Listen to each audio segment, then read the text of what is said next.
ஸ்ரீ குருவாயூரப்பன் திருவடிகளே சரணம். இன்னைக்கு நாம் இந்த தசகத்தோட 9வது ஸ்லோகத்தை பார்க்கலாம். முதல்ல வார்த்தைகளை பிரித்து சொல்லலாம், பிறகு ஒவ்வொரு வரியும் சேர்த்து சொல்லலாம். பூயோப்யக்ஷத ரோஷதாம் நிபவதி பிரம்மாண்யயா பாலகே.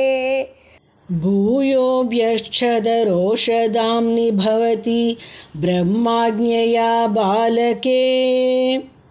प्रह्लादे पदयोर्नमत्य पभये कारुण्यभाराकुलः.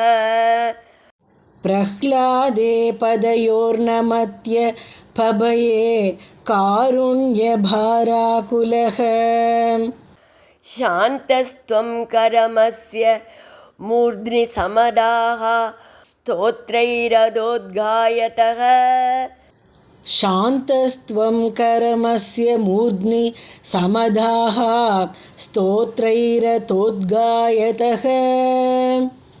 तस्या कामधियोऽपि ते नितवरं लोकाय चानुग्रहम्. तस्या कामधियोऽपि ते नितवरं लोकाय चानुग्रहम्. भूयोऽभ्यक्षत रोषधां निभवति ब्रह्माण्यया बालके. प्रह्लादे पदयोर्नमत्य पभये कारुण्यभाराकुलः. भूयोऽभ्यश्चदरोषधां निभवति ब्रह्माज्ञया बालके.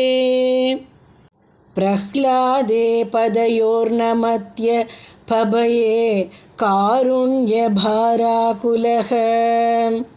शान्तस्त्वं करमस्य मूर्ध्नि समदाः स्तोत्रैरदोद्गायतः.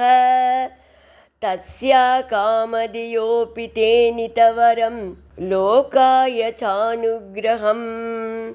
शान्तस्त्वं करमस्य मूर्ध्नि समदाः स्तोत्रैरतोद्गायतः.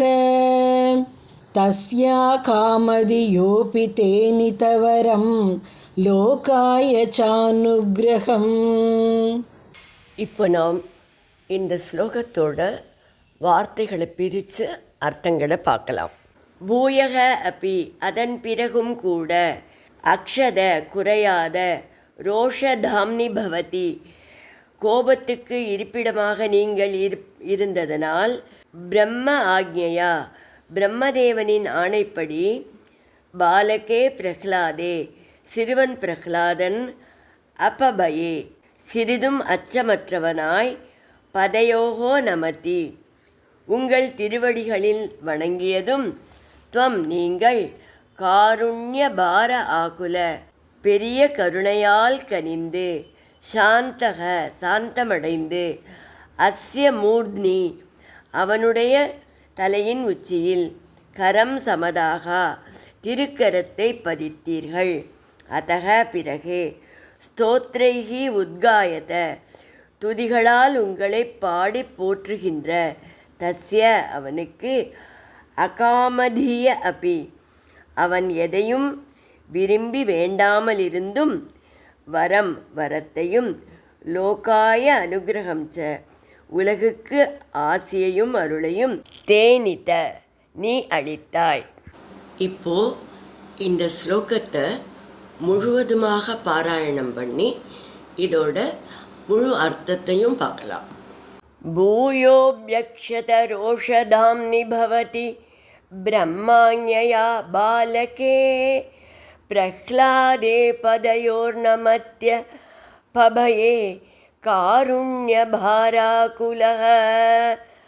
சாந்தஸ்த்வம் கரமஸ்ய மூர்த்னி சமதாः स्तोत्रैरदोद्गायतः.